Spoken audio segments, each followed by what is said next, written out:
right now on Fast and Loud. Shazam! Last week, hot rod hunter Richard Rawlings and master mechanic Aaron Kaufman set out to transform a bewitching 78 Cutlass into a one-of-a-kind gas monkey lowrider. My Latino side just went, But their big dreams hit some big bumps when Aaron's design didn't deliver. It should be a lowrider right now, and it's not. And Richard's hopes for a fairy tale payday on a classic Mercedes That is cool. fell under an evil curse. The motor is trashed. Dang it. I was really counting on this one.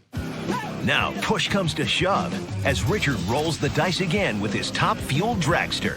We got one more chance. And the monkeys race to bring Aaron's sleeping beauty to life. Ain't nobody got time for that. We get time with it. Will a custom paint job and a little monkey magic Woo! be enough to save the day? I could not be happier right now. Or will the monkey's happy ending disappear with a bang?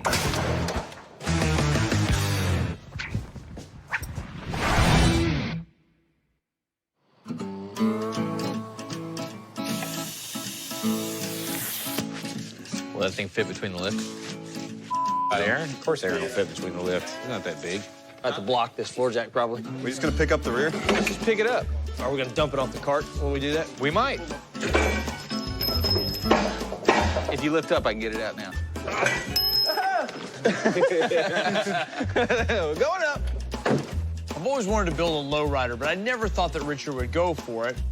But here we are, a week and a half into transforming the 78 Cutlass into Gas Monkey's very first lowrider. I really don't have to align it again. So here at Gas Monkey Garage, we change the altitude of cars all the time. Most of the time, we use air ride, which uses compressed air moved into an airbag to lift and lower the vehicle. But lowriders traditionally use hydraulics, which moves fluid in and out of the cylinder to handle the lifting and lowering. An advantage of air ride is that it has fewer components and it yields a great ride. Now, hydraulics, you can build a nice ride, but it's more complicated. For the first Gas Monkey lowrider, I've come up with a custom modification to get the ride that I'm after out of the hydraulics. It should be a lowrider right now, and it's not. Mind you, this is something that we've never attempted before at the garage, so naturally we ran into a couple fitment issues that necessitated us to remove part of the trunk to clear the hydraulics. Not OSHA approved, but you know. That took extra time, and we haven't got around to testing the car yet because we're moving on to the other major upgrade, the elaborate paint job. Nope, we're good right there. It's perfect.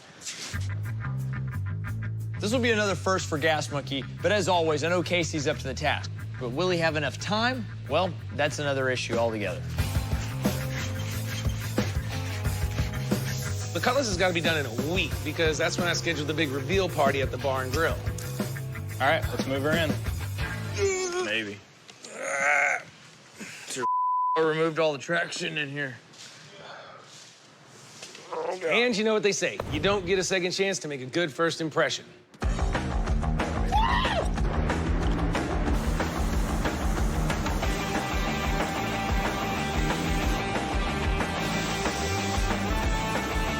Yeah, it's nothing special so far, but let me tell you, intricate lowrider paint jobs are about as common around here as a unicorn farting rainbows. I mean, they're cool, but they are different. While hot rods have clean, sleek lines, lowriders want to be right in your face. You know, lots of colors, crazy patterns, etc. Each car is totally one of a kind.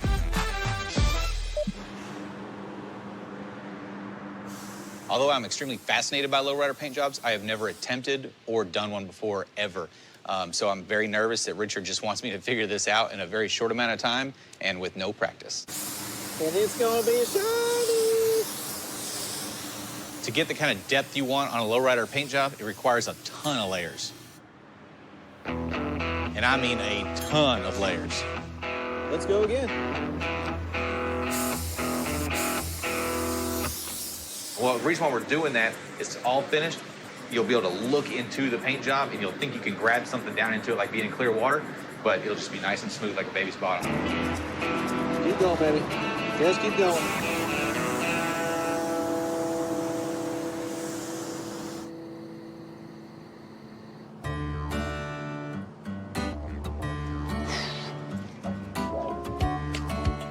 All right, man. So remember my crazy El Jefe car? Yeah, I like this one. Well, we got a problem in the top. A while back, I went to Scottsdale, and I got an Impala, which I thought on the phone and through the interwebs that I was buying a car on hydraulics. I think we got a problem. I thought this was a hydro car. Nope. Holy cow. Turns out the car does not have hydraulics. It's got air ride. I wish it would have been more of a hydraulic car because I was really interested in seeing the differences between the Cutlass we're building and this one, but off it goes. I think if we get rid of the lowrider-esque look and say, hey, you know, we've got a good-looking Impala and it's on air ride, I think I got a better chance of losing it and making a few dollars. So take the East LA off of it and do a little more West Hollywood? I'm thinking, you know, more Melrose or Sunset or something.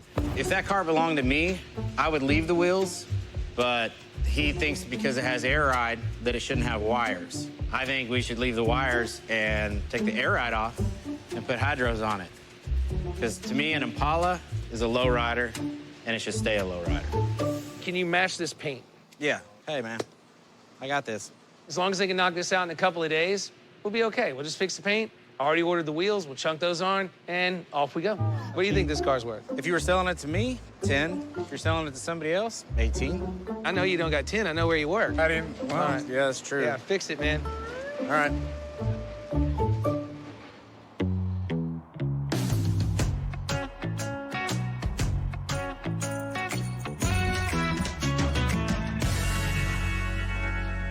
So I've already been working for 12 hours just to get the first 4 layers done on our Cutlass for our lowrider paint job.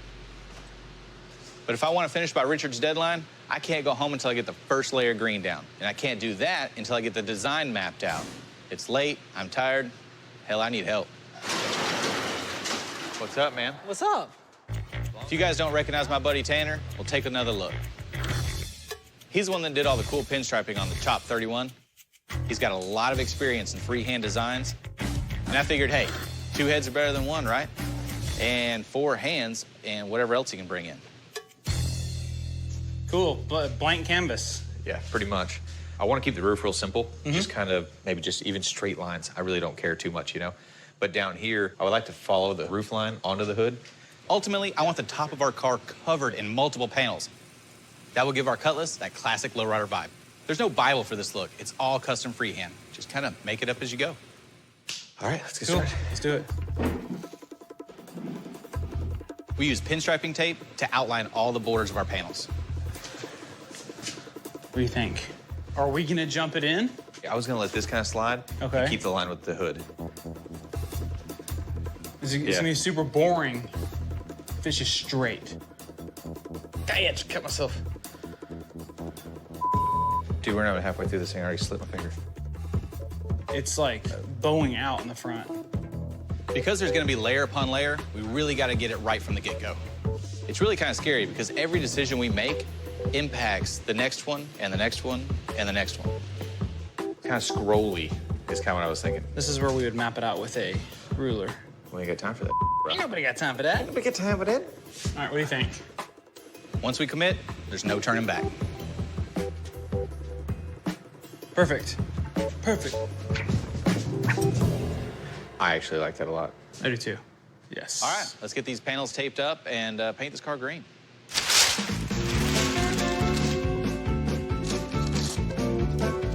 Next, we have to mask up where the panels are gonna be, because it's gonna stay silver metal flake underneath. Not too that up. The rest of the car, I'll be painting green. Anyways, I got some painting to do.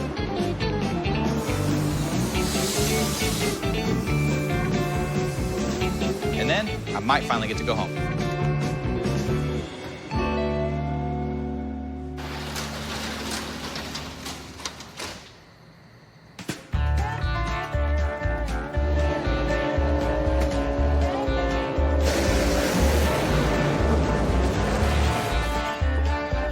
You have to tilt it to get it up here. Is that the go-go juice in there? That's it. Kill it. Since Casey's laying down the paint on the Cutlass, then it gives me a chance to run down to the Spring Nationals down in Houston and cheer on my favorite dragster. This is our 3rd big event, and, well, we hadn't made the finals yet. Come through the rain, here we go. God bless. Godspeed. All right, right on. In the words of MC Hammer, let's turn this mother out. So when I decided to put a lot of money in, not only into the car, but into the team, it was to get the Gas Monkey name out there. I mean, I'm trying to build a brand, not an ego. Who wants to go racing? racing. Right on. Hell yeah. But to do that, I got to make it all the way through qualifying and make it to the big show on Sunday. We're ready. So we're really cutting it close. We just got a few minutes to get it fired up, get it to the line in time to qualify.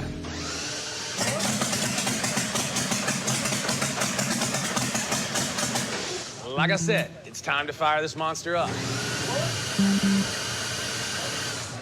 the hell's happening? One of the mags is not getting fire. Well, this monster, it's not firing. It looks like we're gonna miss this qualifying round. Coming up on Fast and Loud. Find the problem? Can the Gas Monkey dragster make it to the line? We got one more chance, or we go home. Nope. Meanwhile, things are getting hot in the paint booth. You said go light. Do you need a hug? With an 803 on the scoreboard, he improved by 100%. Dude, that sucks. I mean, I didn't even know you could miss a round. So what happens now? Next run, we got one more chance, or we go home. So we're down in Houston at the O'Reilly's Spring Nationals with the Gas Monkey Dragster. We want to qualify and a race on Sunday. I mean, that's what it's all about. But we had some problems with the car, so we didn't make the first run today. Found the problem? Yeah, we did. What? It's magneto. So we just weren't putting out any spark, huh? Such simple things. Yeah. That's what it's all about. Several $1,000s and a new magneto later, and the team's ready to give it a go.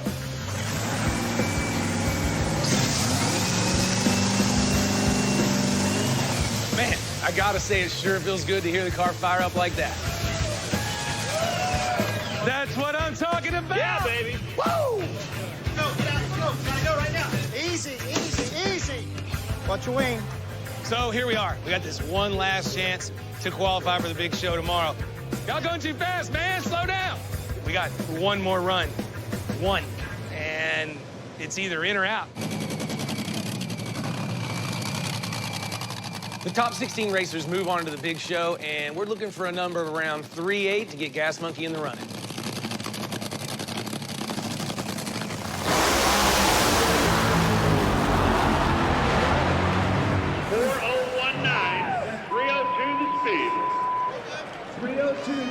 How the did we do that? Turns out that the blower belt shredded on us. Lost all of our get up and go, but we finished at 4:01, which means everything is probably not very good right now. So 4.01 puts us in the running, but there's still 2 racers left. Either one of those kick us out, we're going home early again.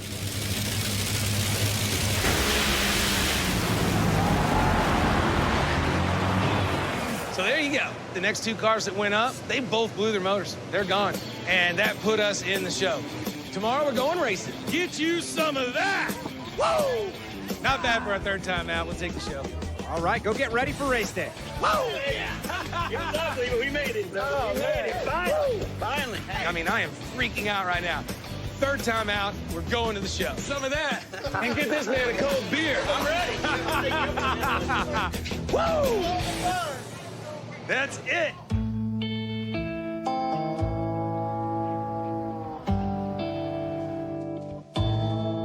I got an idea for that panel. What do you got there, Richard? Scarf? Lace. This technique is called lace paint. Yeah. I don't know who came up with it, but it's just like it sounds. Take some lace, lay it out, spray over it to make a pattern, kind of like doing a silkscreen. So while Richard's been down in Houston playing race cars, Tanner and I have added, well, I can't even count how many different layers we put on our lowrider Cutlass. More. That's way 4. more- Let's way just see more. what it looks like. Hold on. Dude, I promise. Right now, it's all about the detail work. Every panel on the car, from the hood to the deck lid, needs to be filled before we can give it back to Aaron. Man, these things are gonna be awesome. Man, you stress out. You're you're that guy that stresses. I'm not stressed at all. Are you the stressful guy? No. Do you need a hug? No. The truth is, Tanner and I have spent so much time together, it's starting to feel like one of those old married couples. That's only about 2 grams. More. You said go light. It will be light.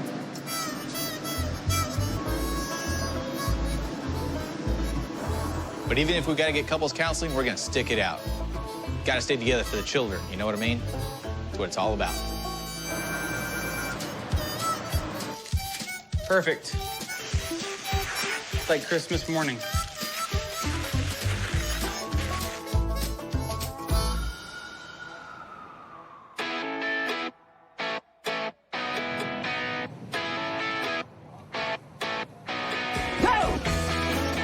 Pick your feet up. It's Sunday, man. We're down in Houston at the Spring Nationals. We got Gas Monkey Tequila on the side of the car. We're in the hunt. We're live on the networks, and we're racing.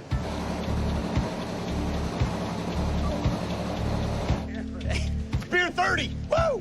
Woo! This is going to be awesome. I brought my buddy Dennis and Tommy from 360 Wrap to bask in the glory of race day. Number 1 car, number 16 car, which is us. So I'm going up against the number 1 car. He's fast, he's good. Our best run was 385. He ran a 373. I mean, we're talking hundreds of seconds here. At the end of the day, we can catch him. I mean, it's hundreds of seconds. That's what I'm talking about.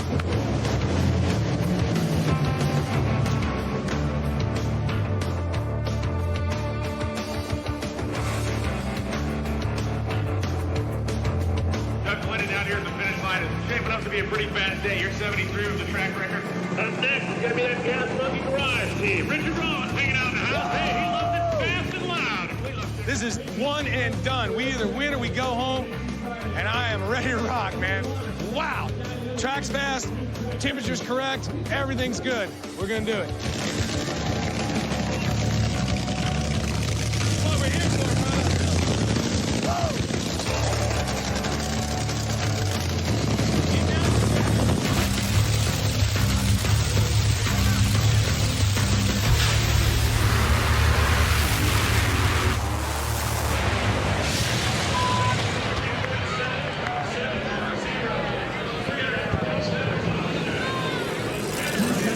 Great. We smoked it right out of the chute. Lost traction. But that's racing. And the guy next to us beat the track record again. At the end of the day, somebody's going to win, somebody's going to lose. You just hope for the best. No, we didn't get that. We the bed. It's drag racing.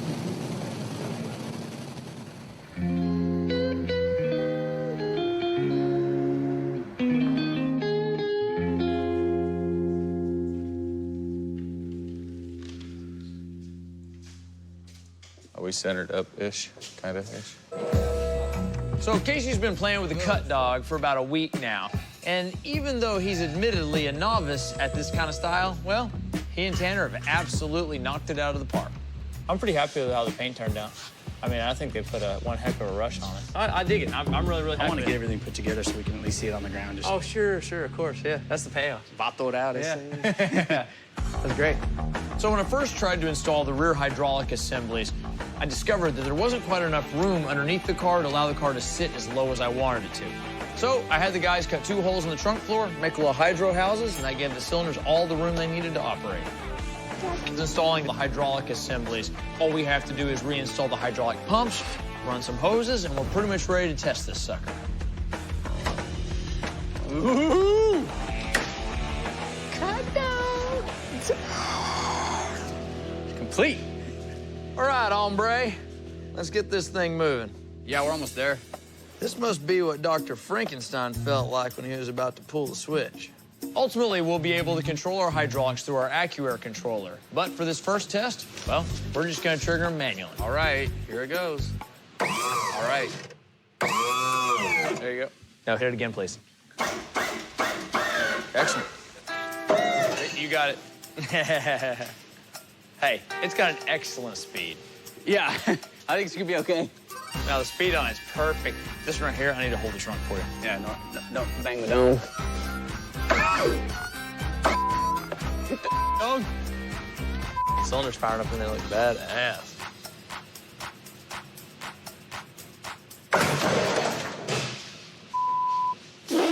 Coming up on Fast and Loud, Charles takes one for the team. Sucks, man. And Mike falls in love over the Impala. Mike loves Kiki.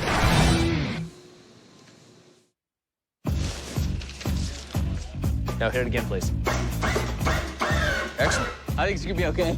The first test of the hydro system went off without a hitch, right up until the part when the hydraulic lines blew up in Charles's face.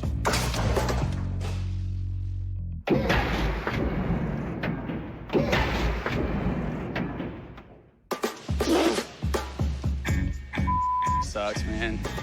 It's kind of tough being a monkey sometimes. It's slippery around here. So let's figure out which part of it gave up. Not us. I do have to be honest. I thought it was rad. So the rear reacted 100% as it should. The front moved. The speed was perfect. I was really happy with everything. Right up into the point where we exceeded the threshold of grip that fitting had on the end of that hose. The hoses aren't what we typically run. We thought we might get jazzy with this, and this is unhappy being jazzy. So I was really happy that it worked for a moment, but I'll tell you this, I hate it when stuff breaks and it's uneventful. I love it when crap just comes flying off of a car. So. It sprays me? Yeah, that was just a bonus. Okay, I'm laughing, but in truth, our situation is almost as messy as our cut dog is. Let's get it racked. Let's get these hoses off in the morning. We'll get them dropped off and get new hoses built. Okay.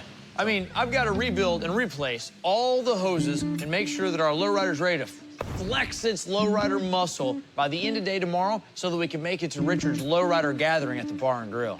What a mess. We're gonna need someone to detail this too.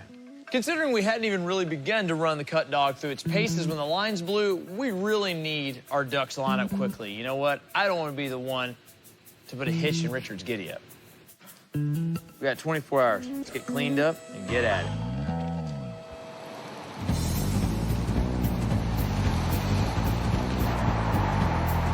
I got a good one for you today, my man. Sweet, what you got? It's a 1938 Mercedes Cabriolet. Ta-da! It's green. I know. For the money, right? Yeah, green for money, but it's supposed to be black. And not only that, it's supposed to have a really good motor in it, and it doesn't. So when Dennis and I picked up this pre-war Mercedes for $85,000, Dennis assured me, it's a sure thing. Well, that was before we realized that the engine was basically unsalvageable. It'll run, but you don't want to drive it. So I need to just punt this car. Your job's to get it super, super clean, super good looking so that I can overcome that deficiency. Right. Oh, dang, you got spotlight and stuff? Yeah, it's not in bad shape. No, it's in actually really good shape. The original plan was to put a few dollars into it and get a whole lot more out of it. So I'm just hoping that Brian from Detail Works can pretty it up enough to light up the stars in some buyer's eyes, and maybe we can make a few pennies on it. I mean, we are a business, and we do need to make money, right? All right, man, it's all in your hands. All right, Take care of it. Appreciate it. Call me when you're done, but I need it fast. I need to just get off the car. Well, I'll hop on it right now. Don't hop on the car, clean the car.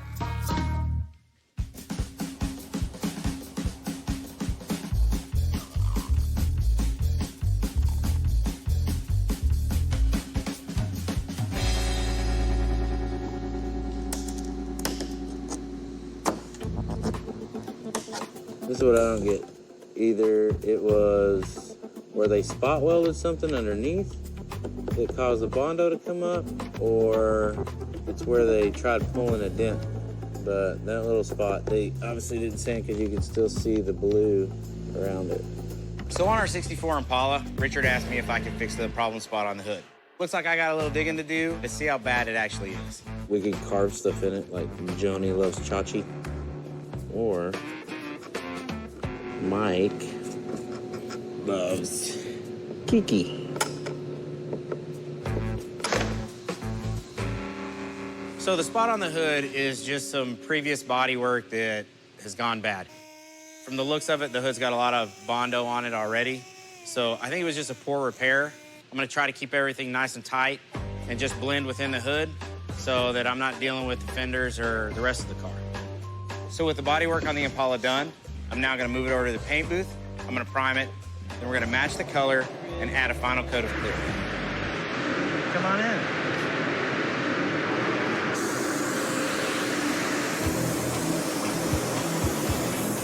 You know, if Richard doesn't think I can afford this car, at least I can put my own touches on it.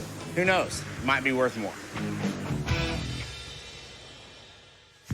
All right, guys. Richard wants us by the end of the day. Please, hurry up. Yeah, we're almost there. Sorry, we're just firing it, right? Or I mean, just powering the hydraulics? Yeah. So as usual, we're running full speed into a deadline, and we had to abort our test because, well, All my sexy hoes in the cut dog couldn't handle the pressure. Charles has been busy replacing them with some of their industrial cousins. So now we're ready to test the system again.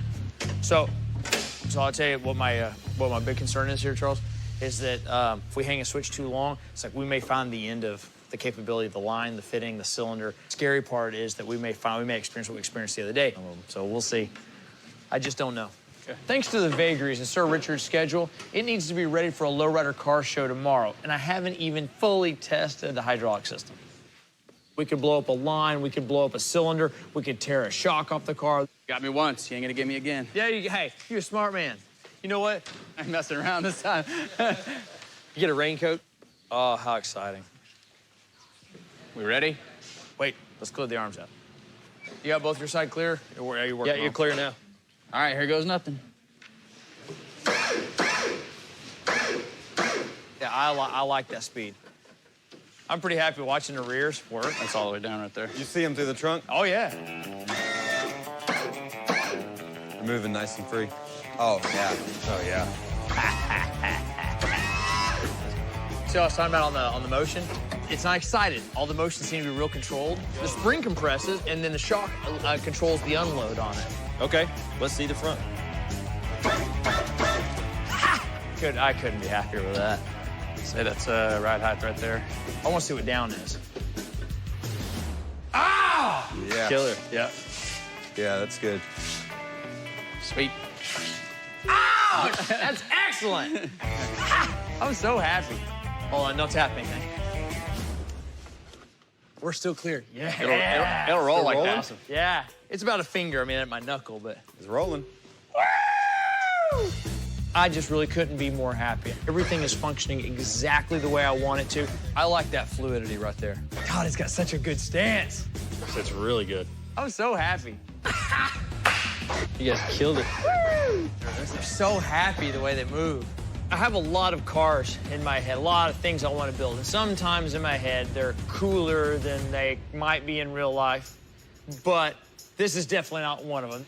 Dude, I'm freaking pumped, man. I could not be happier right now. That's awesome. I don't know what the rest of the world's gonna think, but in a few hours, I guess we'll find out.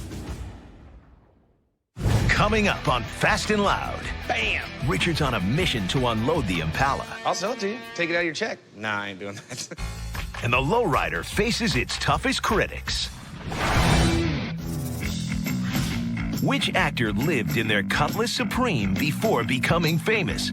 Was it A, Johnny Depp, B, Naomi Watts, C, Brad Pitt, or D, Hilary Swank? The answer when we come back. Which actor lived in their Cutlass Supreme before becoming famous? The answer is D.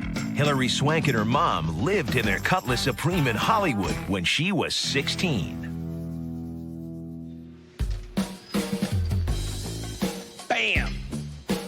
Is that what we're putting on it? Heck yeah, it is. That'll improve the look a little bit. Yeah, those look good. While Aaron's building the Cutlass into a lowrider, I'm gonna take the El Jefe Impala and put some wheels on it and make it more like a hot rod. How's the paint work? It's done. Do a little paint on the hood, and it should be ready to go. That's good. Yeah, that'll work. How come we didn't fix this crack? Because you told me not to. I did not. I just saw that crack for the first time. Somebody told me not to fix. They said fix the hood. So that's what I fixed, was the hood. I really didn't ever see it till just now. Yeah, I was told just fix the hood. By so who? Don't even... You. Yeah. Crack or not, I want some wheels on the Impala, and I want it out the door. I mean, I need to get this thing sold. And for once, I'd like some money flowing in instead of out. Can we get on the other side and get the wheels and tires on it? Yeah. This is a good car, I think. Yeah, I wouldn't mind having it. I'll sell it to you. I know you will. I'll even tote the note. Take it out of your check. Nah, I ain't doing that. What do you think, Iggy? I like them. You sure? Yeah. I didn't even know he talked. He barely talks. We should have fixed the crack. Get it over here so we can get wheels on it. Okay. He always finds something, doesn't he? Didn't he say don't fix it?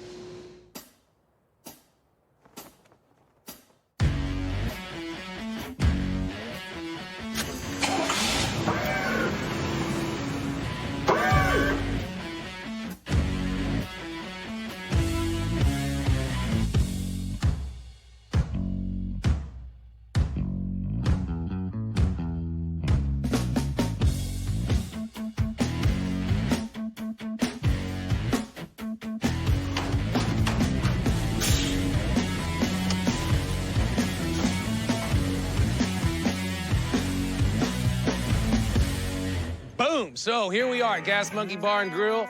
Got a little lowrider show going on, got some of the local car clubs out, and for one reason and one reason only, and that's to show off our 78 Cutty, known to you as the Cut Dog. The Gas Monkey Garage, you never know where one car's gonna take you to the next one. We built a green Model A a while back, and the guy that actually ended up buying the Model A gave us a holler because his mom decided she wasn't gonna be driving anymore, and she had this really nice 52,000 original mile 78 Cutlass, green on green, which immediately got my attention, and I ended up picking the car up for $3,500. And that's where I come into the story. I've had an itch I haven't been able to scratch for a very, very long time. I desperately wanted to build a lowrider. He started telling me that he was going to fabricate some really crazy parts for it that were going to make it better and smoother and faster driving than any of the other lowriders out there. And I started thinking, God, this is going to cost me a lot of money, isn't it? And one of the neat things was the car really was in great shape. In fact, I drove it home from the guy's house, and to my surprise, it actually drove just fine. So we can get right into the cool because we didn't have to fix too many things. And the interior was already in exceptional shape, so we didn't need to visit Sue. Boy, is she gonna be mad at us. Yep. When it came to getting the supplies we needed to put our car on hydraulics, my first call was to Hydraulics. He set us up with our pumps and the rest of the things that we needed to get our hydraulic system off the ground and running. Since we didn't want to hop the car and we didn't want a three-wheel, we knew we didn't need 4, 6, 8, 10 batteries. We decided to go with a little bit simpler setup and run 2 batteries, 2 pumps, and combo valves on it. On top of that, since the results with our AccuAir have been so high with all of our air ride cars, we incorporated that technology to control our hydraulics. Oh, the parts are beautiful, they look great back there, and the most important part, they do the job correctly. But one of the biggest differences between our car and a traditional lowrider are the things you won't even know to look for. Once again, the idea was to build a very comfortable, cruising, smooth riding car that was still on hydraulics and still was a lowrider. So with all these things on the plate, we dug in. First, I decided to update the control arms and sway bars with Ride Tech components. So we really do have a performance-oriented suspension. But when it came time to marry the rest of the suspension to the hydraulics to get the ride I wanted, I needed to get a little more inventive. We started off with some parts that were already available. We used chrome cylinders, and then we used power balls on the base of our cylinder, and then we moved the coil spring on top of the cylinder. On top of that, we had to build a bearing casing with a nylon slider. With all these things put together and placed in the car, actually allows the hydraulic cylinder to act as a coilover without the dampening ability. Problem is, we still have to dampen the suspension. So for that, we use Fox shocks from Ride Tech all the way around. To tell you the truth, I was a little nervous, but I'm pretty happy with the way it came out. So when it comes to putting sneakers on our ride, I know they probably should have been spokes, and they probably should have been 13s, but you know what? I've got such a love affair with Supremes that they were the only one for me. And I know that they don't go hard in the hood, but there again, we're not in the hood. So US Wheel took care of us, and we got an unbelievable set of 14-inch Supremes for this. They absolutely nailed it. And as far as I'm concerned, this is the perfect look for this perfect car. After nailing all that stuff, getting the car going up and down, riding on all that cool rolling stock, threw it back there to Casey and our buddy Tanner, and together the team were able to throw down this paint job. It was a pretty cool process that I'd never seen before and we had never done. But I tell you, they pulled it off. This is about as cool as anything I've ever seen come out of Gas Monkey Garage. So we started off with a great car, had a good concept, and it made its way all the way to fruition, and here we are. I'll tell you, I love this car. I couldn't be more stoked on how it turned out. This should yield a great driving car for a lot of years to come, and I'll tell you, from my experience with it already, it's a heck of a lot of fun. This thing rides like a cream puff. I love it. Now, the bad part is you went over budget, so I think you're gonna have to jump on the old Imperatore thing there and sell some popcorn. Ching, ching, ching, ching. Yeah, exactly. You know, the problem with me and ice cream is I'll probably eat all the profits, so. At least we got the word out. I'm still not positive we can make some money on it, but we're trying. I think now it's my favorite part. You're driving, I'm drinking. I'll be at the bar when you're ready. Let's do it. Sure you don't want to go ahead and buy this car? Sure make my life easier. Nope, sucks for you. Coming up on Fast and Loud. That's how I sell everybody else. Richard takes Mike for a ride. I hate to just sell this thing too cheap. And Christy uncorks the Gas Monkey Genie, but it's Tony who rubs Richard the wrong way. No. You just come here and just rub this spot right Gross. here. Test of patience here. Come here for the next week. Hey, Mike, will you hold this down? I gotta go get the other half of the cup. I think I just got juked. Because this is going to take forever. You want to do me a favor? Will you hold this for just a second? All right, I'll be right back. Mike! Mike! Suckers.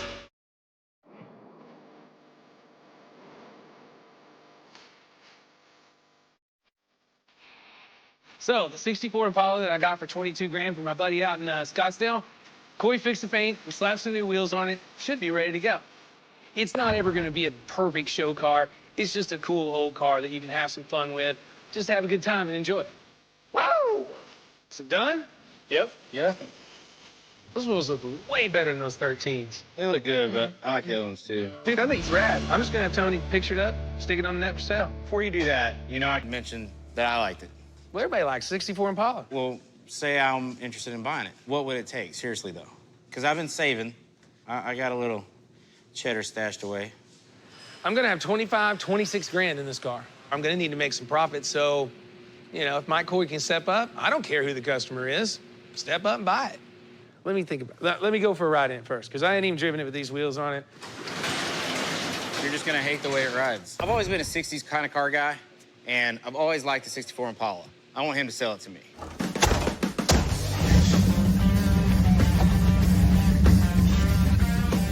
I'm trying to make some money, man. I gotta pay your salary. No, I get that.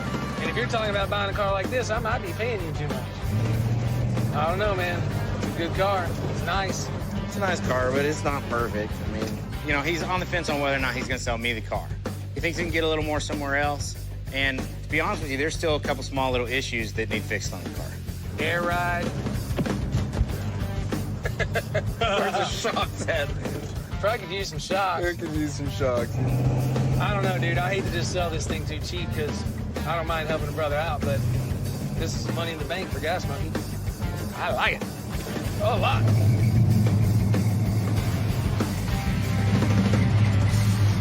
Laid out, big wheels, silver, pinstriped. There's still the vibration in the floor. I know it's a muffler, but it still shouldn't be bouncing off the bottom of the floor. And we got the paint chips, and we got the stripes that could go, but then those stripes could stay too. But I do need to fix the paint stuff, and I need to fix the muffler. But I can sell it just like this for, I guarantee you I can get 30 grand for this, like that. Oh, come on. Not with those blemishes and stuff. I step in, try to get a knockout, hit him real low like he does people, 12. You ain't saved enough cheddar. Of course it didn't work.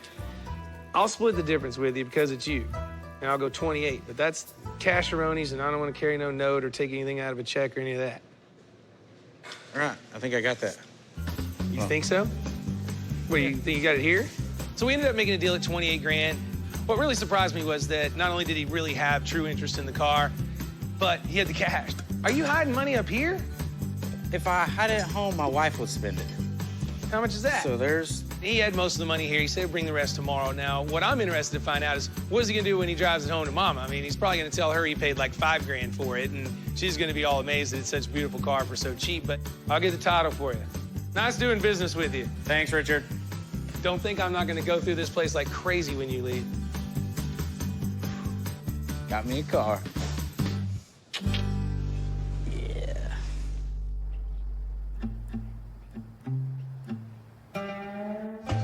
Richard.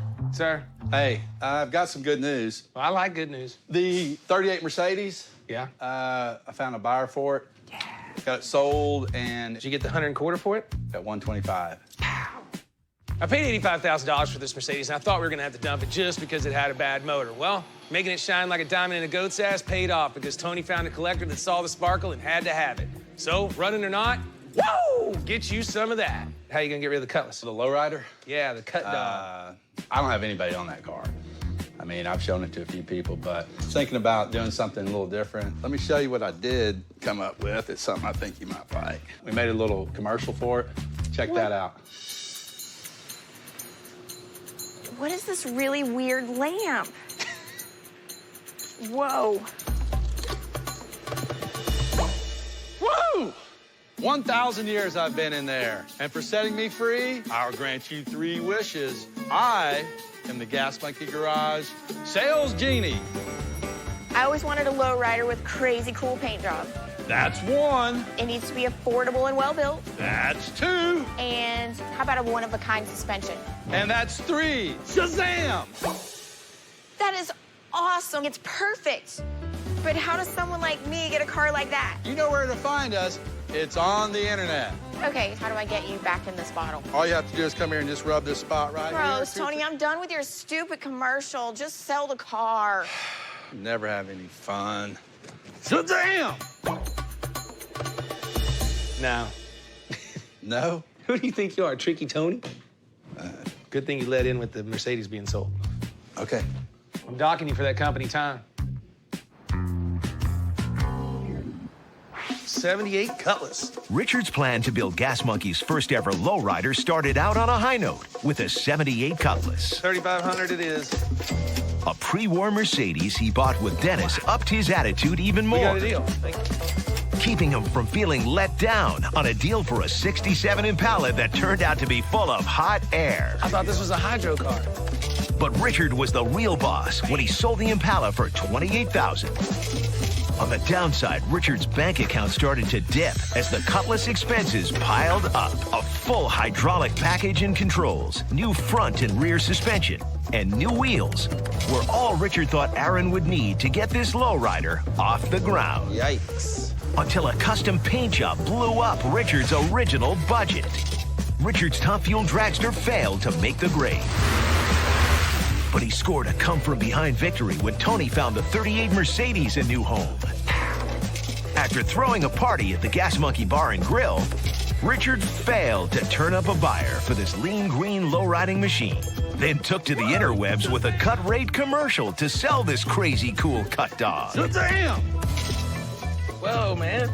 All told, Richard's epic low-riding adventure gives Richard a bunch of reasons to sharpen his sales pitch. That was horrible, dude. All right, well. You know where to find Gas Monkey on the old interwebs. It's our first lowrider. It is for sale, so step up and buy it. Save Tony's job. I like my commercial, though. You didn't like that? Nah, I'm borderline firing you right now. All right, I won't do that again. Now on Fast and Loud.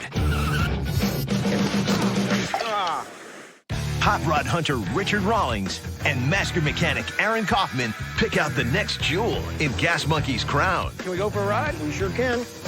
A 1967 Cadillac convertible. Kind of like riding a marshmallow on top of a cloud. Richard bets on this big red beast and one of the biggest risks in Gas Monkey history. People are expecting more from us. Sure. But is he ready to pay the price? 20 to 30 grand. Golly. And the arrival of a sporty Swede Hey, keep pushing. has the monkeys calling for a translator. Smells like pine saw. With the caddy build headed for trouble, Richard and Aaron make like connoisseurs to snag a couple of classic Jags. Very cool. Will a gamble on this Cadillac pay off big time? Wow. Or will another golden opportunity turn into rust? Why isn't anything ever easy? That sucks, dude. I hate this job.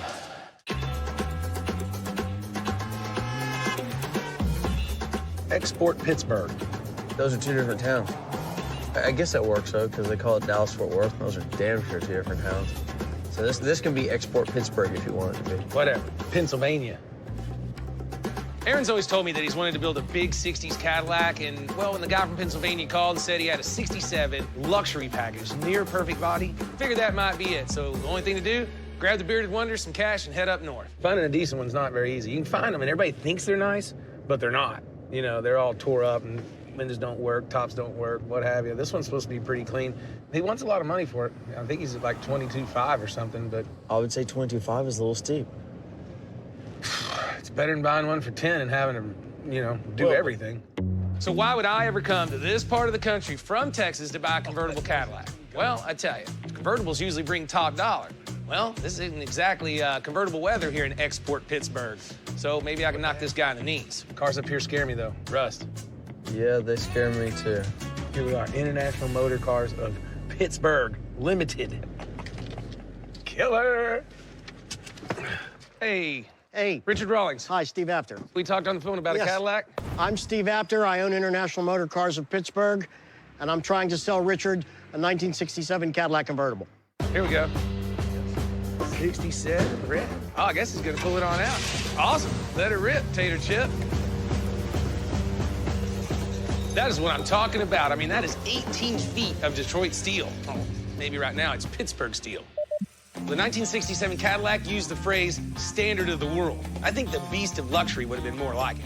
You ever drive 90 miles an hour down the freeway on a couch? That is what I'm talking about. This particular model is top of the line with really cool options like V8, power steering, air conditioning, door locks. And you know what that adds up to? A lot of really cool cars that are still on the road today. I've never seen one with bucket seats. It's pretty cool. Yeah, I haven't had one that had bucket seats in it.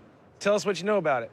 Well, I bought it from a gentleman who's owned it since 1989. I thought it was a nice car. I liked it, so I bought it. So no crazy stories of your childhood and having sex in the back at prom or any of that good stuff? Went to a prom, went to my senior prom in a 67 sedan DeVille. Oh, okay. So does everything work that you know of? Windows, As far as lights, I know in the car, horns? everything works. Antenna goes up and down, windows work.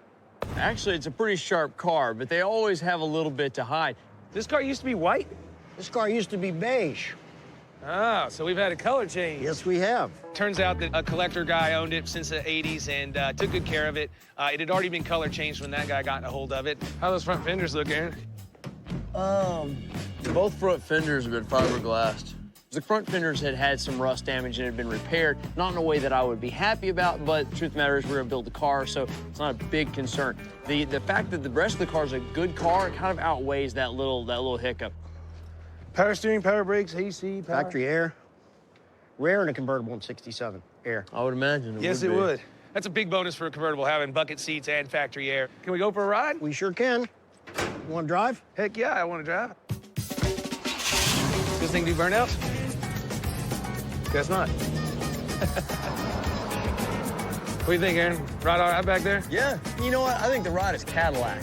Right, just like a Cadillac should. Kind of like riding a marshmallow on top of a cloud. This is a tiny little town. Wow. We'll buy our gas. That's Lou's. We'll just cruise through and honk. Hey, Luz. Oh, yeah. Those burnouts. Man, there is nothing like an old school Caddy. I mean, this car is pretty rad. It's in great shape, and I'd like it to be our next big build. Pretty rad. Everything seems to work. Does what it's supposed to do. You like it, Richard? Yeah, we came a long ways. But you're asking $22,500? You know it's worth that. You've never seen one with bucket seats before, and it's red. Well, yeah, but it used to be beige. That kind of Yeah, bothers but me it's a little red. bit. And it's got bucket seats since Cadillac convertible. Resale red and the top is down. Yes, sir. Top goes down, price goes up. You know, we get down to price, and I'm having a bargain with Steve, and he's a dealer, and, you know, I'm a dealer, and we know, you know how it goes. Golly. Where are you going to find another one like this? How about 15 grand? He offered me 15, which was 7,500 less than what I wanted. I can't. I mean, we're going to tear it all can't. apart and redo it. Can we meet somewhere in the middle? How about 18.5? Man, well, that was a good jump. You jumped by 4 G's there. Yeah, I can I'm take trying. that. I mean, well, we want to make a deal. Well, I got to get it back, too, so how about 17 grand? He offered me 17,000, and he was willing to pay me cash today, right now. So I decided to make a deal with him. Deal. Excellent. You got it. Thank you. We got ourselves a Cadillac. All right. You gonna drive it home? I will. All right, well, you get started. I'll go in here and do some business with this guy. I'm just kidding, man. I already called Tow Mater and told him to come get it. Don't drive it. You're gonna break it. What else can we sell you?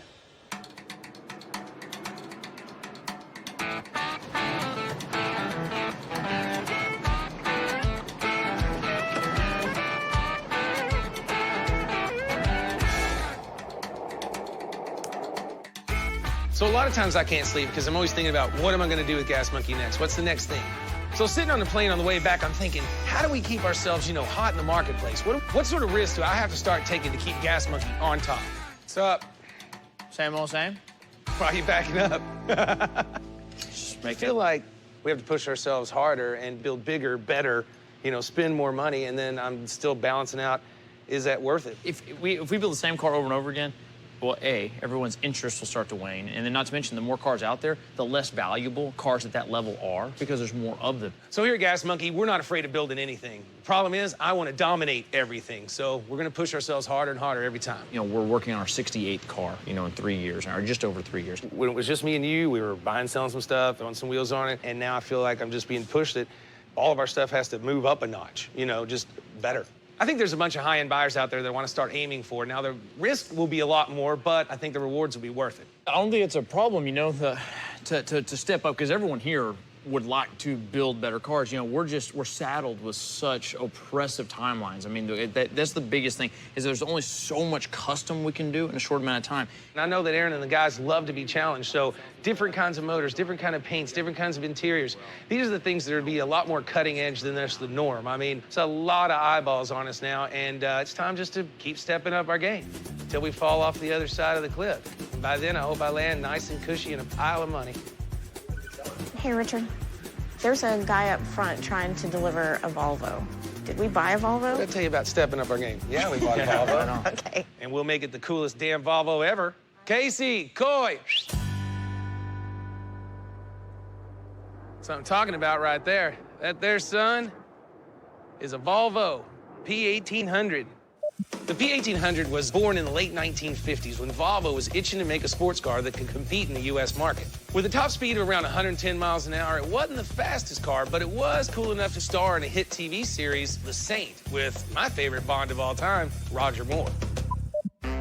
So when I got an email from a guy in California that said he had a 1966 P1800 and wanted to know if I wanted it, I said, heck yeah, and I scooped it up for $8,800. It's supposed to run and drive, but it's been a while. Everything you buy is supposed to run and drive. Now, this P1800 hadn't ran in 10 years, but it's in great shape, and the market, well, it's only going up. All the guys have to do, get it running and driving, I flip it, we all make money. And if I can put it back on the net and say, runs and drives, does what it's supposed to do, needs a little tuning, rock and roll, then we can make a couple $1,000 on it and roll on. So you got two painters out here working on a Volvo that we've never worked on before. Well, we don't have anything to paint right now, so I could send you home with no pay, or I could give you something to do. I like this thing. You want to try some mechanical? I love Volvos. Yeah, Yeah, that's what I thought. Oh my gosh, it'd be so awesome if somebody opened the door right now. It'd be so great. Maybe about now. Oh my God. What? Woo! Check it out, man. That's awesome. Thank you. Coming up on Fast and Loud. We're going a little over the top. When he hires a new upholstery guy, Richard pays the price. Are you kidding me? No way. I don't think we have any. And when Tony turns mechanic, something smells funny. Smells like pine sol. What the is up with you and pine sol? I'm not supposed to get dirty. Oh, Mater. How was the drive, brother? It was a long one. Looks like you got here in one piece. Hey, guys, Cadillacs here. Caddy backs in, go out and check it out. It's a big old boat, huge car. It's what I like to see. Are you sure you bought this car? Yes, sir. $17,000. It's a pretty clean car. Matches my shoes. This is what Gas Monkey does best. All-American, classic, big style. Me and Aaron been doing this for 12 years together, and we've never built one of these. So here we are. We can do these caddies all day as far as I'm concerned. Yes, hey, believe me, hey. These are mine. These are mine. Ah! Oh, look at that. Did you almost just die? That could have been a problem. Woo! You tried to fist bump? You tried to punch me. Tried. My master plan is to really step up our game on this Cadillac, and to do so, I'm gonna have to throw in a little extra money and pay attention to the other stuff, which means bigger motor, different suspension, wheels, tires, really, really nice interior, but we're still gonna have to get it done quickly, or the plan's a fail. And I don't like fail. So here's the plan. Step one, we're gonna remove the anemic 429 motor and put in a heavy-powered Cadillac 500 and a transmission that can back it up. Step two, we're gonna bag it and slam it on the ground with air ride suspension and put Detroit steel wheels on it because it fits the car pretty gosh darn good. Step three, ditch the black top, redo all the interior with some really, really nice white leather. No brainer. Step four, we're gonna replace the existing crappy paint job with a deep, crisp red that has a show car quality shine. And step five, my favorite part, of course, sell the car for a mighty tasty profit. I think this thing is gonna be awesome. What do you think? Y'all have it done by afternoon? It'll definitely look different. Well, get after it. I'm gonna enjoy some of this bright Texas sunshine. So I'm giving Aaron 3 weeks and 30 grand for this Cadillac. It's a lot of cash for this car, but I still think I can double my money because I think there's a lot of buyers out there that might pay well north of 100 grand for a car built by Gas Monkey Garage. Okay, tell them straight.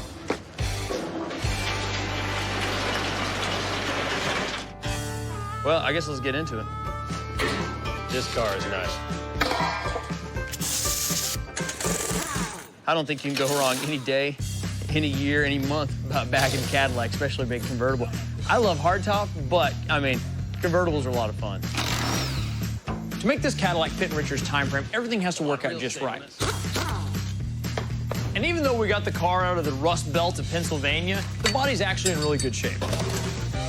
That's key because the paint, it's going to demand a lot of time to come out the crisp, deep red that this Cadillac deserves.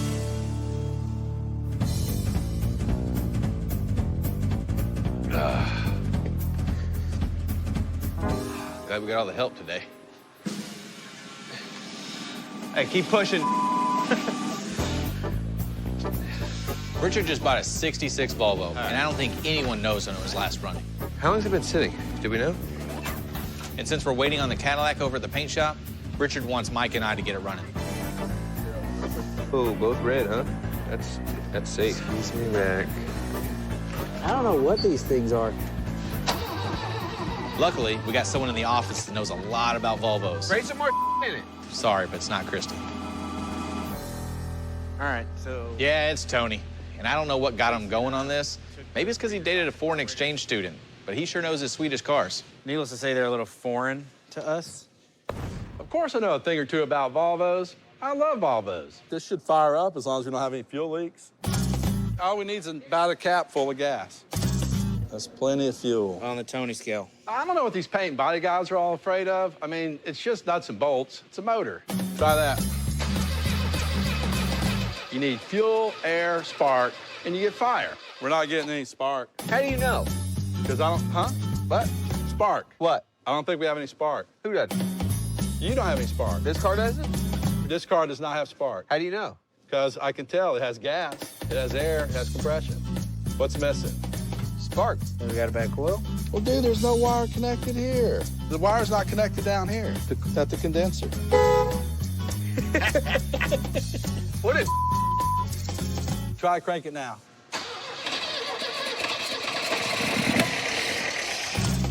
Like a sewing machine, man. Well, That's a if sewing that's machine. a sewing machine, it doesn't sound like that. So there's a spark. We're needing fuel. Why does it smell like pine sol?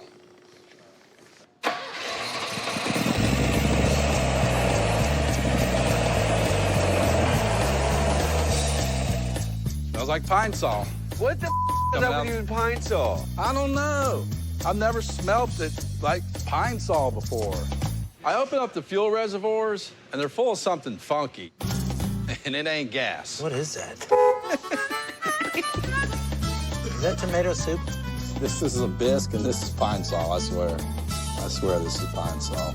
It's crystallized. That's disgusting. Once these guys clear out the fuel system, the Volvo should be good to go.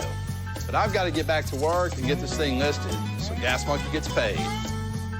We'll clean things. Thanks for your help, Tony. Hey, anytime, man. Y'all just let me Fantastic. know. Where do y'all wash your hands at? I'm not supposed to get dirty over here.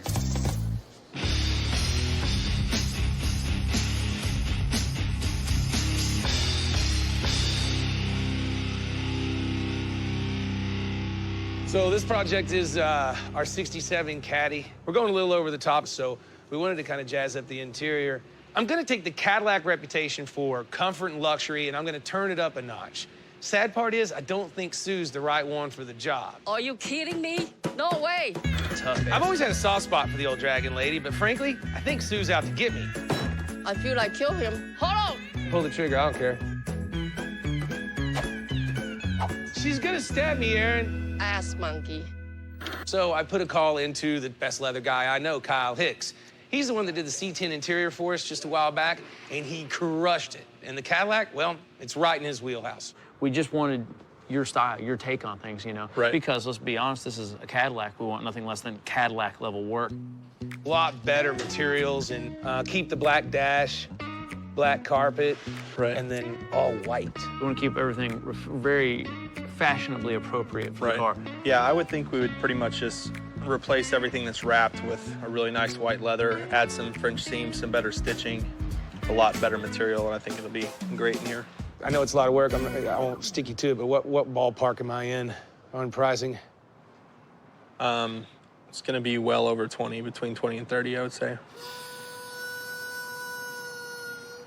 When I said Kyle was going to crush it, I didn't mean my profits. We're gonna basically build these seats from scratch, just using the frames. 20 to 30 grand? Golly. And not to mention, with a convertible, it's as big a feature of the car as anything else. Yeah, That's true, too. My entire budget for this build was around 30 grand, and Kyle just doubled that, and then you add in the 17 that I paid for the car originally, that means I'm gonna be in this car for around 75,000 bucks. If I'm gonna attract the top shelf buyer, then I gotta splurge and spend the money. Wow. Dude, thanks for coming out. Yes, That's sir. a lot of do-re-mis, but you're the guy for the job. Cool. I'm gonna go drink a beer or something. Now, I definitely gotta find a big fish to buy this Cadillac, or I'm done for. Christy, get me a beer and a buyer for this Cadillac. Coming up on Fast and Loud. Boom, sucker! For one monkey, a new motor might be a bad fit. If it works, it was my idea. If it doesn't, it's your fault. Very cool. And a pair of classic Jags may prove to be the right vintage. Cheers, brother.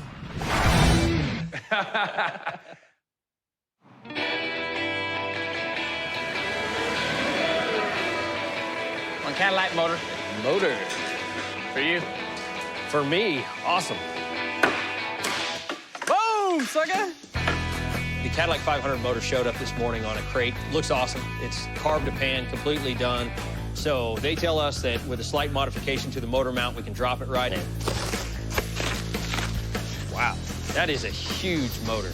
This is a great upgrade from the less than illustrious 429 that we took out. So we're gonna put a big, giant 500-inch Cadillac motor in here. You know what? It doesn't come cheap.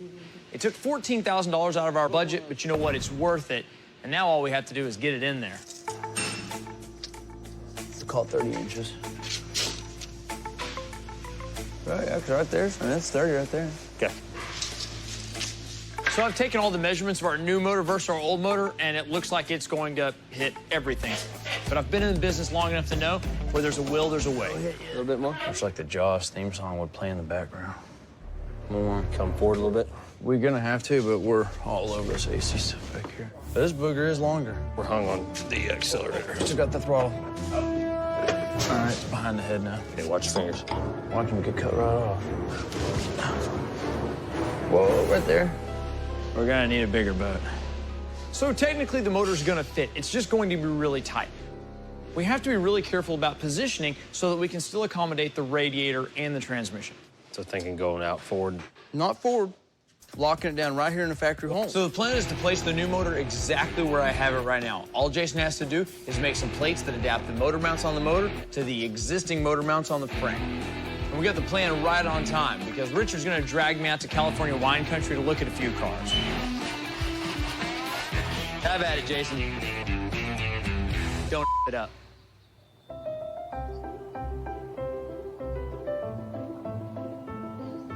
Man, wine country, dude. We need to just hang out up here for a couple of weeks. Hang out my butt, man. I think what we need to do is move the shop. Yeah, move the shop here? Yeah. I could be down on that. We're here in wine country. See a man about a couple of foreign cars that really caught my attention. 2 Jaguar XK140s. The thing is I really watch the market, whether it's domestic or foreign, and the foreign car market right now is really hot. So I grabbed Aaron by the beard, ran up the giant hill here in wine country to scoop these cars up before somebody else did. I mean, we won't even have to do anything to them. They need restoration and everything, but they'll sell like that. They'll be gone. If nothing else, at least it's a nice trip. I talked to the gentleman on the phone. He's ready to sell them, and he's got a lot of action on them. So I told him, I said, the best thing I can do is be there tomorrow. And sure enough, we jumped the plane, and here we are. I hope I don't have to go home. Not kidding. Hey, what's going on? How are you? Doing well. Nice Richard Rawlings, John. We spoke on the how are you? phone. My name's John Dayton. I live in Geyserville, California, and I live in our vineyards here in Northern California. So you make wine or what? We sell grapes. Oh, so you sell the grapes? Yeah. The wine's a little bit too ambitious. Yeah, leave that to other people. Exactly. Leave it to the experts. So you got some cars or what? Yeah. I'll show you the cars. I love this part. It's like, what's behind door number 1? I'll let the door go slow for the more drama. So this is a 56 and a 57, you said? So here they are. Very cool. He opens the garage door, and I'm like, that's pretty cool to have a full-on roadster. That's a wicked car. And then the drop-head coupe was, actually a little better condition. Both very, very cool cars. This is a 56 Roadster.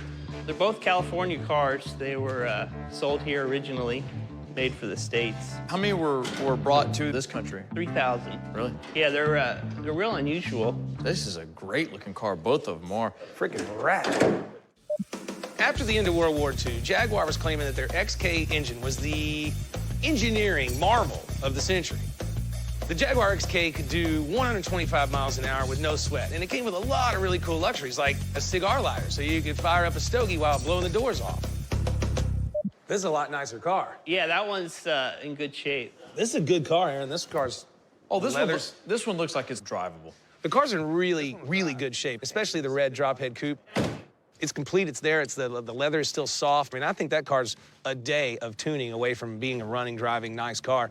Yeah, it's pretty cool. Dual side drafts on a dual overhead cam motor. This really is a reproduction of a race car that has some interior and some creature comforts. And so it's a very exotic, very, high horse, high RPM motor for the time. And then I've always been impressed with what rubber actually turns into with enough time. Yeah. It looks it's like all sticky. It looks like volcanic puke, How much? I'm thinking for the pair, 120 grand. Jeez. John comes in at $120,000 for both cars. I don't think he's too far off, but in order for me to get him back to Dallas, hopefully get him running and driving, I've got to get him a lot lower than that. I'm thinking more like probably 35 a piece. That's 70 grand. Yeah, I can't do that. I go to 100 on them. Here's where I put it. I mean, I got to get them back to Dallas, see if they'll run, and get them cleaned up a little bit. How about final offer, 80 grand? That's what I can do for both of them. So Richard threw out the number of 80, and frankly, I had only 27 into both of the cars, so I had to stay calm. Yeah, I think I can do 80. Killer. Excellent. Thank you. Thank you, sir. Thanks, Aaron. I appreciate it. Aaron, you look good behind the wheel of this one. I look good in everything, but I'd really look good behind the wheel of that one. Well, there you go. I can see the beard flowing in the wind. Probably like this in my face. Well, I'll get Christy to send you some money. We're going to get back to the airport and get Aaron back to work. Oh, perfect. Thanks, fellas. Appreciate it. Whoa! Got me some Jaguars. Cheers, brother.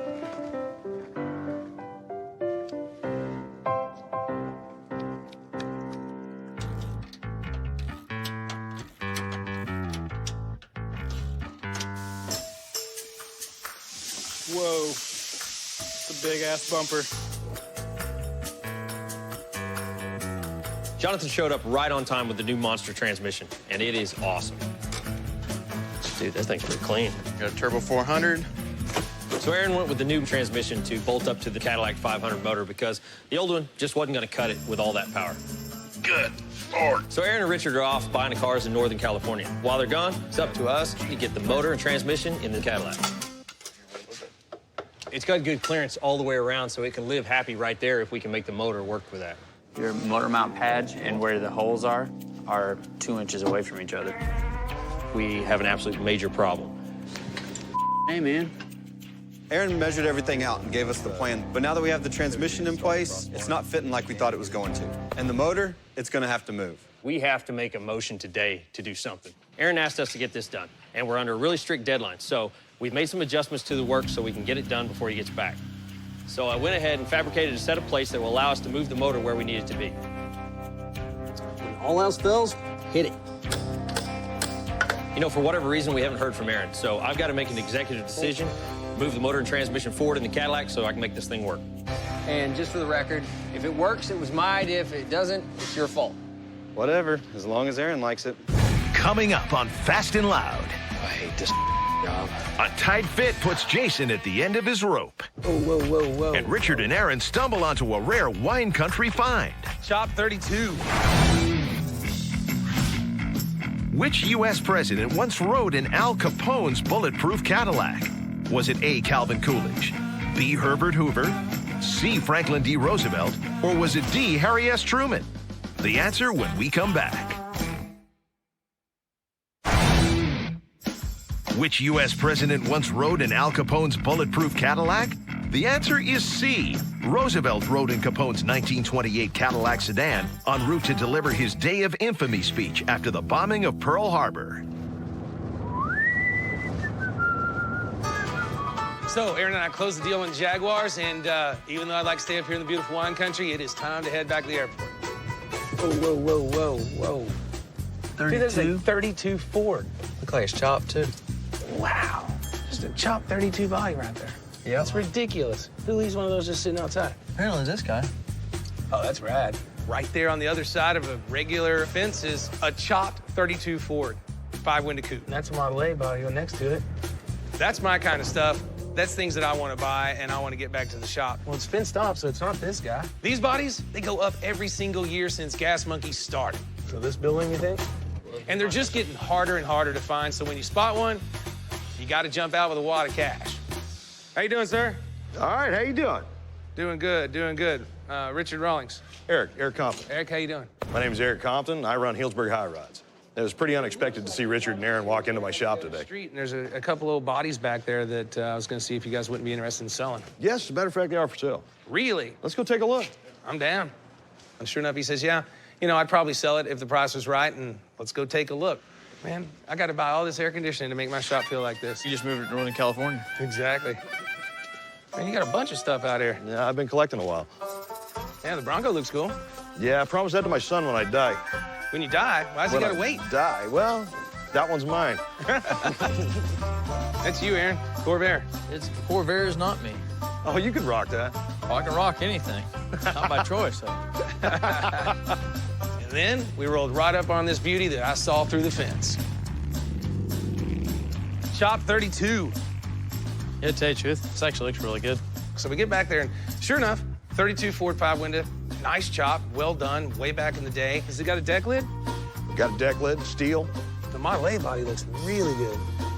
It's clean, it's not dented, it's not rusted. What is it one more time?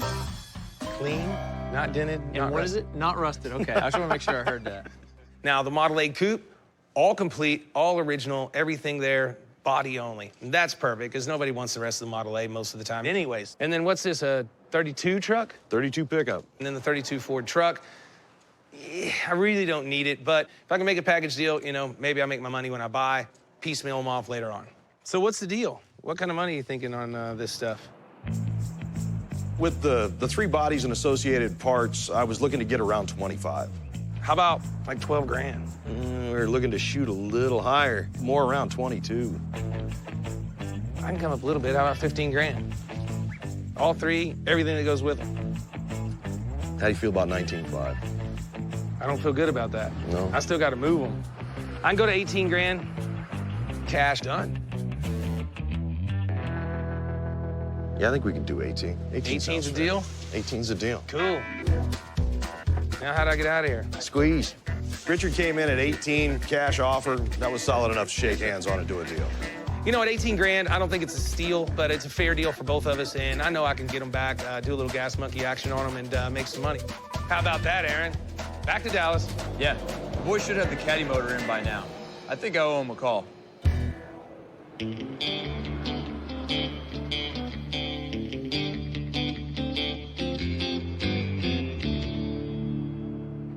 Ready to go in? All right, let's make it happen.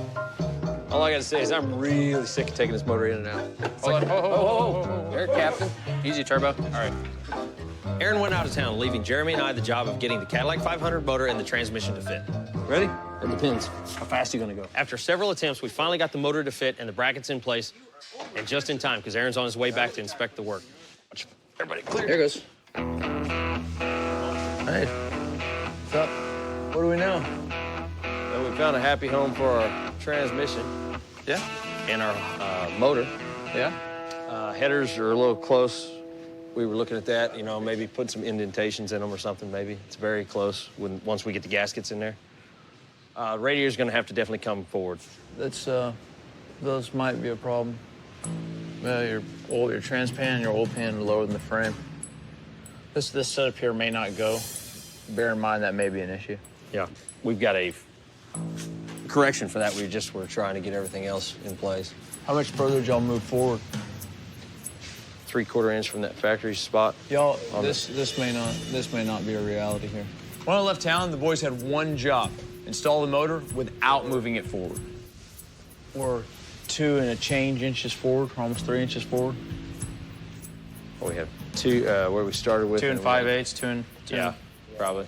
The guys were so focused on the fitment issues right under their noses, they forgot to look at the 10 steps ahead that they needed to. God, I hate running it that far forward. The bottom line is, moving the motor that far forward eats up so much of the room for the radiator, condenser, hood, etc. We are just way too far forward. And that's the reason when I left the other day, it was like, we had the motor in there where it fit, and like y'all ran into some sheet metal issues and moved the motor forward. Y'all got the motor hanging on the front of the car.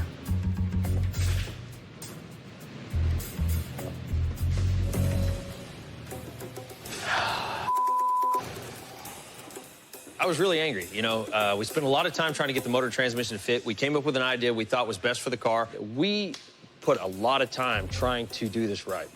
Aaron comes in, says it was absolutely wrong, get it out. And I took it personally. I just, you know. Don't be frustrated. I feel like I get kicked in the nuts as soon as I walk in the door. This is big Legos, man. Just pull it out, and we're gonna reassemble our Legos. We're just gonna assemble them further back. I hate this job. I really went light on the guys. They completely messed up putting the motor in, and that ate up a lot of time. And that's the one thing Richard won't give us. Oh, this is how it always is. Wrong.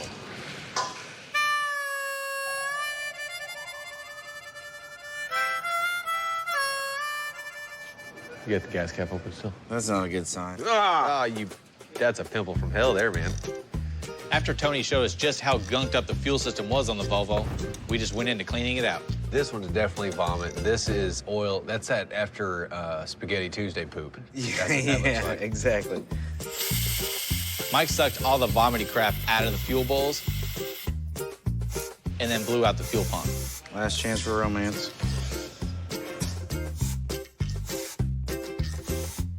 Casey pulled the gas tank to clean it out, but he must have cleaned out whatever was plugging the holes in the bottom of it. It's fine till you with it. Oh. Oh, man. We'll send that tank out. Just for a few bucks, we'll have a liner put in it. Fired up, fired up. And until then, we're just gonna run it off a gas can so we can make sure that everything we've done is good and don't have to backtrack. Yeah. That little carrot juice won't fix. Then Richard can get this thing sold, and Mike and I can get to painting on the Cadillac.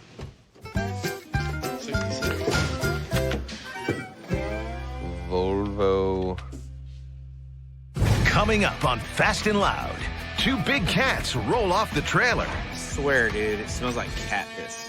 What is all this? Holy And a last-minute discovery puts the Cadillac build in jeopardy. That sucks, dude. You mean to stab it? Yeah, get it. It's Heavy. I told you it was heavy. I didn't believe you. It's way heavy.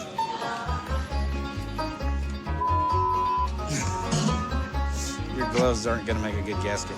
Neither is your shirt. Quit. My shirt is stuck. I know. Quit. Quit. Quit what?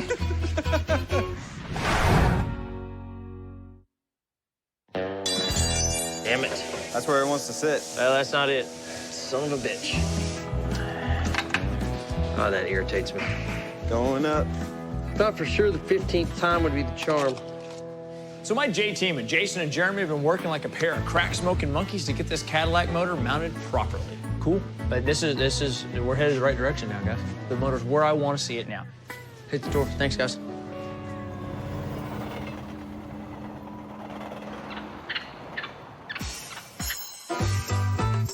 Good news. I found a buyer for the Volvo. Got $12,100 for it, and Tony sent it on its way. All right, cool. I'm gonna go get some waffles, man. Thank you, Thanks. sir. Man, that is a cool little car. More news. The Jaguars we bought out in the California wine country, well, they're here. 56 Roadster, and we got a 57 DHC. Nice. It's convertible. How you doing? I'm doing good. This one is ready. Does it run and drive? Pretty much. You just have to start it. Oh, don't go in the pothole. We brought back a bunch of wine from our trip to the wine country. I mean, who wouldn't? But that's just an aperitif on what's going on. See, we also brought back a couple of really cool XK140 Jaguars from the 1950s. Get in there. I'm not getting in there. Man, I ain't getting in there. Fall through the floor. It's too cold to get in that car. Bitch, bitch, bitch. I paid 80 grand for that yellow Roadster and its little brother, the 57 Drophead Coupe. Think this guy had cats? I bet we open this up, there's a cat in there somewhere. You took away their home. The cats were all over it, and you took it. Yeah. God dang, this is worse than the other one. You need help? Of course. Kept you finish what I've started, huh? That's right. We might not get there. I haven't had a chance to figure out what to do with these Jags yet, but they're going up in value. They're kind of like a fine wine. They just keep getting better with age. Smells like cat piss. The Jaguars are here. Woo! You get the parts and stuff? Okay, cool. Yeah, we got the spare tire, the brakes, there's the bumperettes. I'm not real sure what to do on these. I think that the red one may fire. I say we get it cleaned up, and then let's work them over one at a time. This one here, I don't know. Tony, I'm half tempted to just sell this one as is. Do you even want to wash it or just leave it like that? I think we barely get under here and try to pop this out as much as we can. Let's do that. With the Cadillac budget out of control, my knee-jerk reaction is just to flip these cars. But I know that it's better just to put them on ice and wait for the right buyer to come along. All right, cool. Got it. Wow, y'all are so motivated today. It's cold. I need somewhere to push. Stacks of what? I swear, dude, it smells like cat piss. Actually, ready? I don't think an entire new car weighs this much. So to make up for some lost time, we're gonna go ahead and get the deck lid and the hood started over in the paint shop with Casey. Guess that's where they want it. Good. And then sit Kiki on whatever rust spots there are on the fenders. Hey, Casey, come here. What do you think about that? Holy Oh, crap. That's a rusty mess. It rusted through, then they prop riveted it, then that rusted through, then they wrapped this over and welded on top. Got a couple layers of junk Couple here. inches, yep. Wow. We thought it was a good car. All right, I better go tell Aaron. This looks like a good time to take a vacation. When I first looked at the Cadillac in Pennsylvania, the rust problems were fairly obvious, but whomever did the cover-up did such a good job, I didn't realize it was the whole back half of the fender. Right now, the rust is worse than I imagined. Ay, caramba. Here we got the small bit of rust that the car had. And whoever fixed it before just cut a chunk of metal and put over top of it. So we're gonna cut this out and actually replace the metal instead of just covering it up.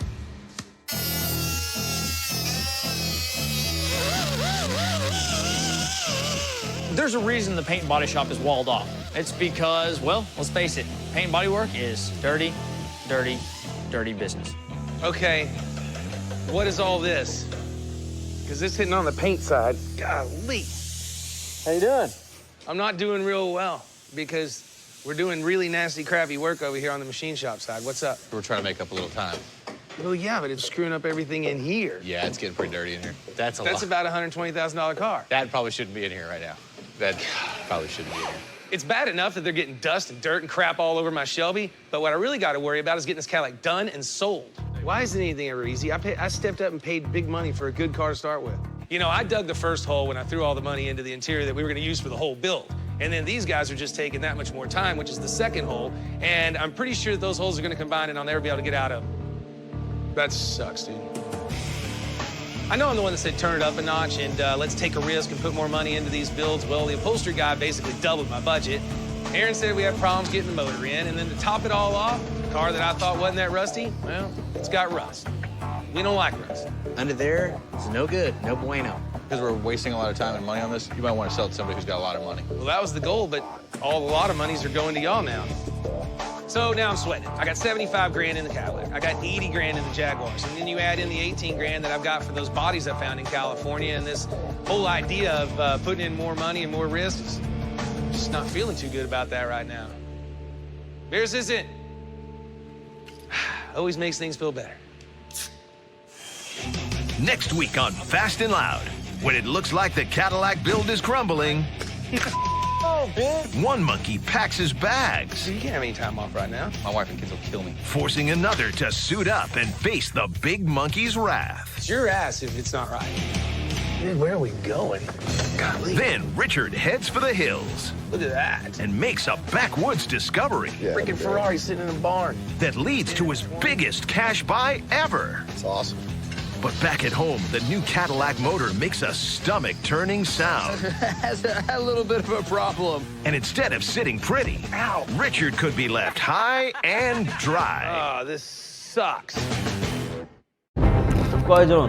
আমি আর আমার girlfriend.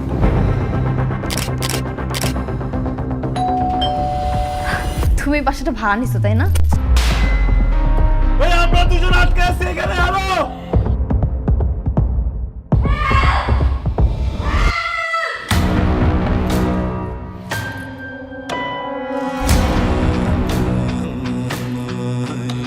আচ্ছা তুমি আমাকে use করার জন্য এখানে নিয়ে আসো নাই তো?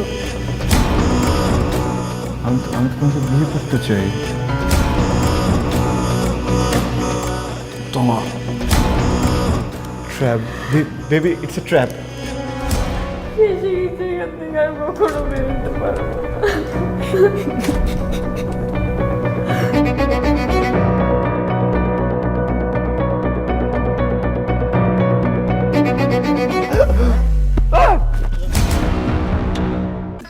এ 2 টাকার বাদাম দেন। 2 টাকার বাদাম? হ্যাঁ এই যে 2টা। দে বেটা কি দিলি তুই? 2 টাকার বাদাম 2টাই হয়। 100 টাকার বাদাম দিবি তুই, আমরা কি ফকির নিব না? ঠিক আছে।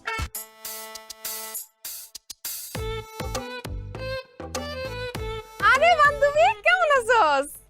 কতদিন পর দেখা। ভালো আছস?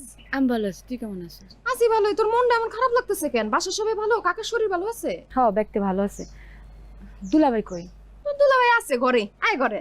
না অহনি জামুগা। আরে যাবি মানে? এই শালিকা দুলাভাইয়ের সাথে দেখা না করে চলে যাবা? তুমি আমার একমাত্র শালিকা, আমি টামান্ডা না খেলে লোকে কি কইব? খামনি দুলাভাই। হায়া আমি তোর লেগে একটা খবর নিয়ে আইছি। কি খবর? রকেট ভাই আর দেখ মরা মানুষ নিয়ে কথা কইস না। একটা মানুষ মারা গেছে, তার কথা শুনলে মন খারাপ হয়। বাদ দে। আরে হ্যাঁ তো মরে নাই, গঞ্জে সুন্দর একটা মেয়ে এনে রিকশায় ঘুরতাছে আর হাওয়া খেতেছে। কি কস না কস? একটা মানুষ মারা গেছে, দুবাই গিয়া রোড অ্যাক্সিডেন্টে মারা গেছে। হ্যাঁ রে, নিয়ে এসব কথা কইছ না, কারে না কারে দেখছো শুধু। আরে হ্যাঁ তো বিদেশ যায় নাই, হে তোর লগে বাটপাড়ি করছে, মিথ্যা কথা কইয়া তোর কাছ থেকে টাকা লইছে। চিন্তা করছো কত বড় বাটপার? এই বাটপারের লিগে তুমি বারবার মরতে চাও? তুই নিজের চোখে দেখছো? হ্যাঁ আমি নিজের চোখে দেখছি। আর যে মেয়েটারে নিয়ে ঘুরতাছে হে তো তার নয়া প্রেমিকা। আমার লগে কত বড় বাটপাড়ি করছে। আমার বাইসে থেকে কি লাভ? আমি মরে যাবো। আরে খারো, তুমি মরে যাবে গা। ওর শিক্ষাও দরকার, ওর শিক্ষা দেবো আমি। আও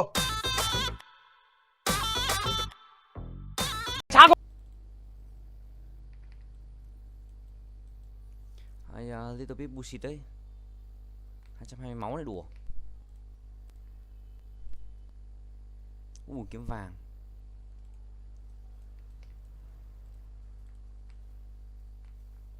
Thôi mở cái này đi. Auto hết.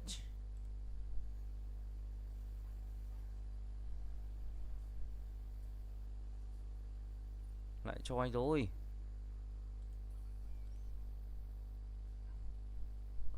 I'm joining again.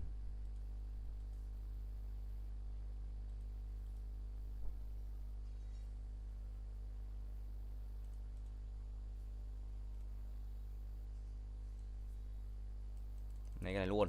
Mất.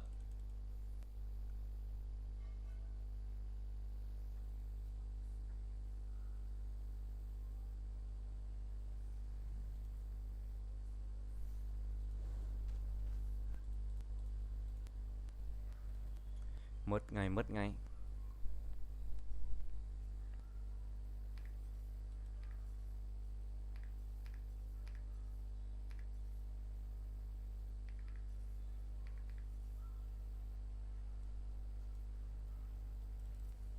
Cái nhà không có đấy à?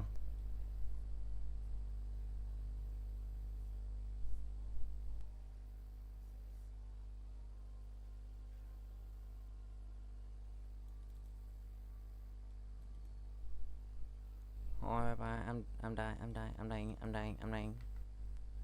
Ôi không, Bri.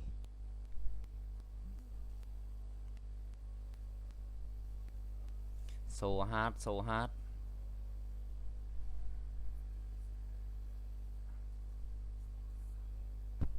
Ây, có hát không?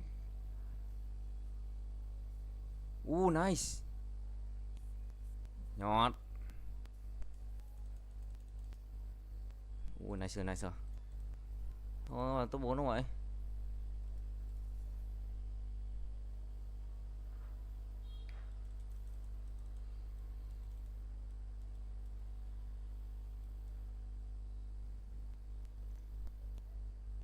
Khó rồi.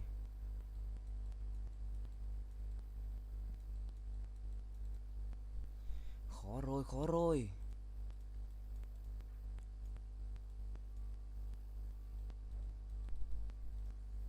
Thôi bye bye guys, I'm dying. Ui, cáo thỏ khỏe không? Cáo thỏ khỏe thế.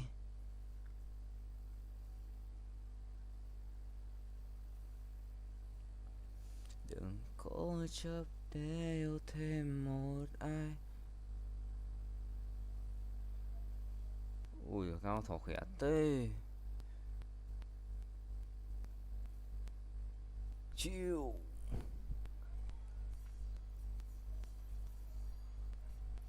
Bye bye.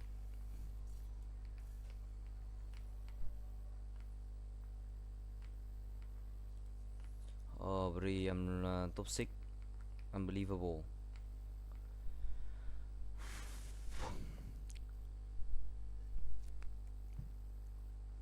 Không thể tin là tôi top 6 ạ.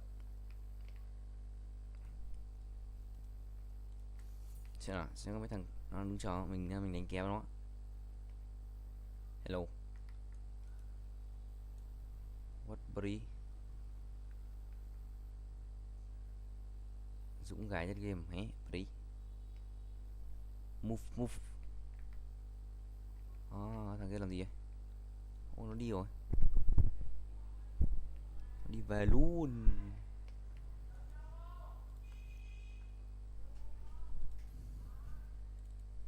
880 sẽ lên là 980, 100 kinh nghiệm một game, 10 game mới lên một cấp. 10 game mà lên một cấp à? 2005 mà lên 2 cấp này. Là đến tận đây luôn.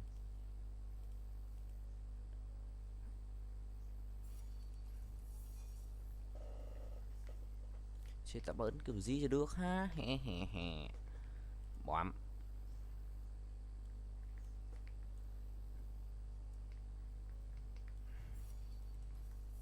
Bom.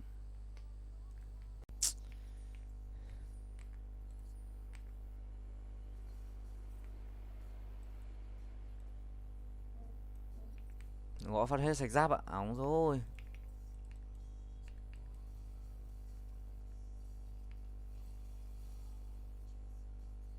Nice.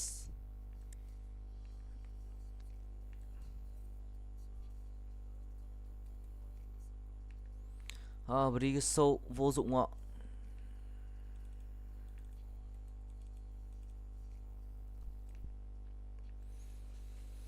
Nhưng mà đúp qua được counter quá.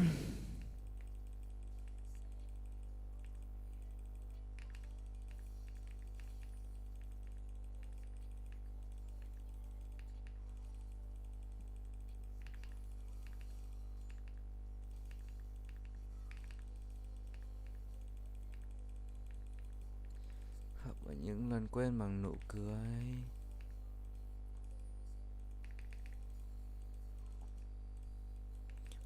Bri cầm mắt kìa.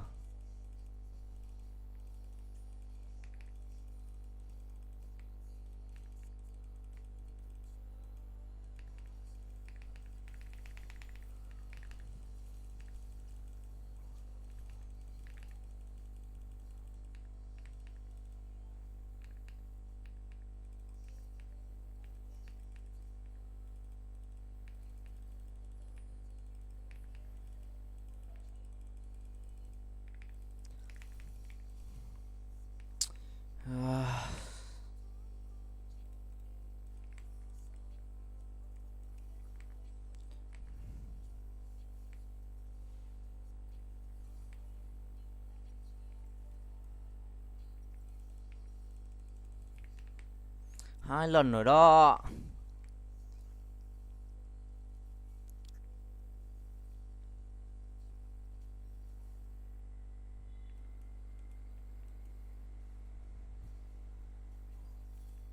Dành cho 2 lần phát game.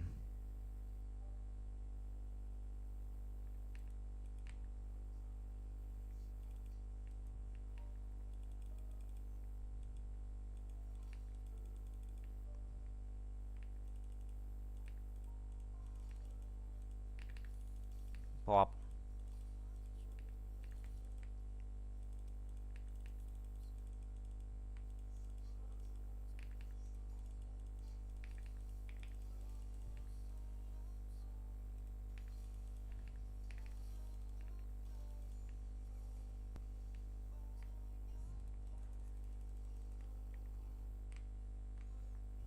Cày thế.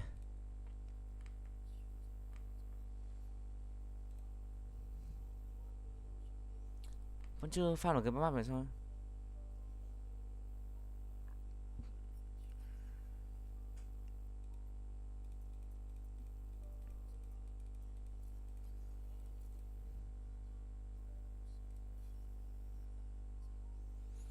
Thôi không.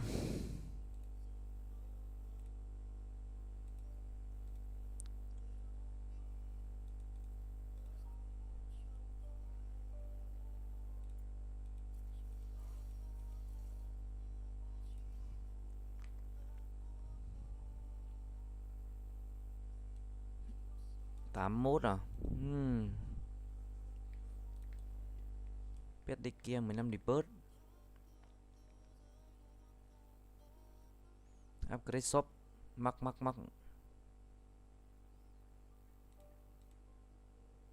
XP. Let's go. Pop. Bọn này thì đơn giản. Farm bọn này cực đơn giản nha.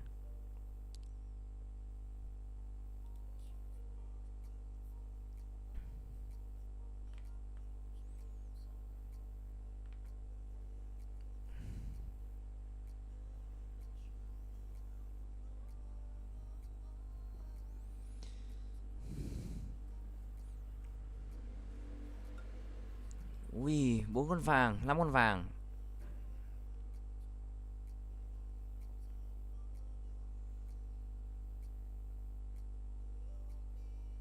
Chín mươi, 91, 92, 93, 93, 94. Bộp. 100. Bom. Xong. 40 crown một phát à. Rebirth. 2 cái 9 crown. 2 cái 9 crown à.